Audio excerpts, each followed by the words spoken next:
Driven offers a partial resolution between two conflicting trends in Western culture.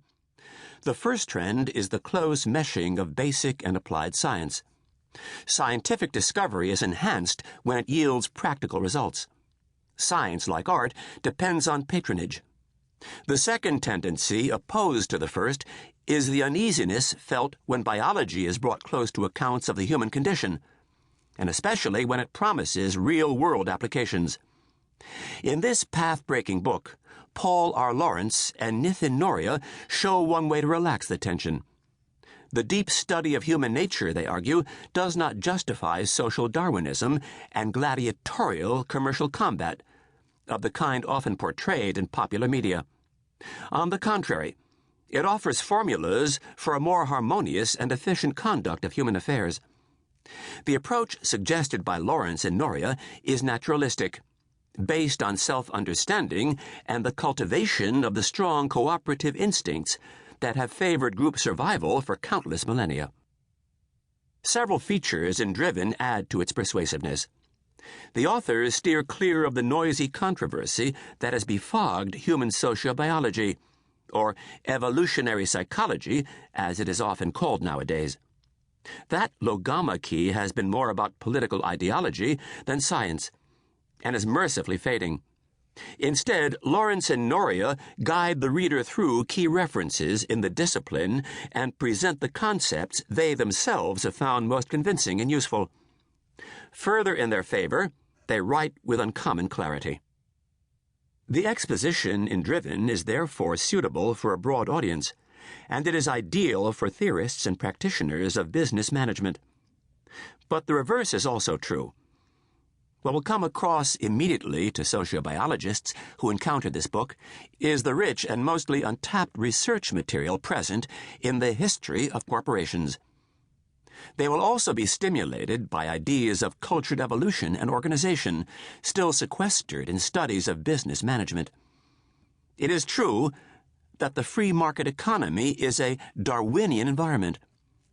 But as Lawrence and Nohria stress, it is far more complex, gentler, and more interesting than widely stereotyped.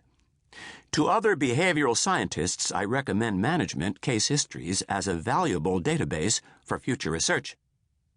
Finally, the four-drive model will also be of interest to scholars because it has been conceived from an independent approach to the study of human nature.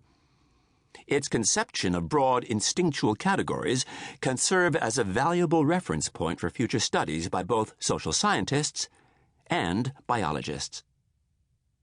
Edward O. Wilson, Cambridge, Massachusetts, August 2001.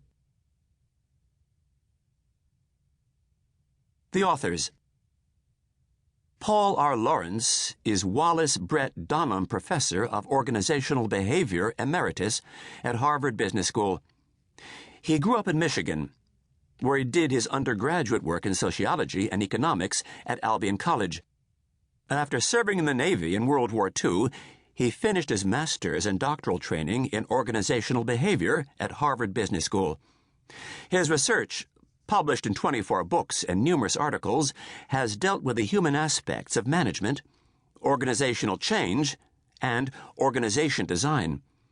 His best-known titles, with co-authors, are Organization and Environment, Renewing American Industry, Administering Changes, and Behind the Factory Walls, Decision-Making in Soviet and U.S. Enterprises. Nitin Nohria is Richard P. Chapman Professor of Business Administration and Chairman of the Organizational Behavior Unit at the Harvard Business School. Prior to joining the Harvard Business School faculty in July 1988, Nohria received his Ph.D. in management from the Sloan School of Management, Massachusetts Institute of Technology, and a B.Tech in chemical engineering from the Indian Institute of Technology, Bombay. He specializes in leadership, corporate renewal, and organizational change, and is an active member of several advisory boards.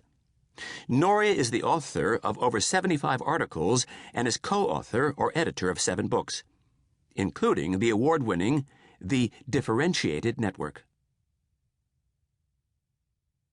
To our parents, who started us on this journey.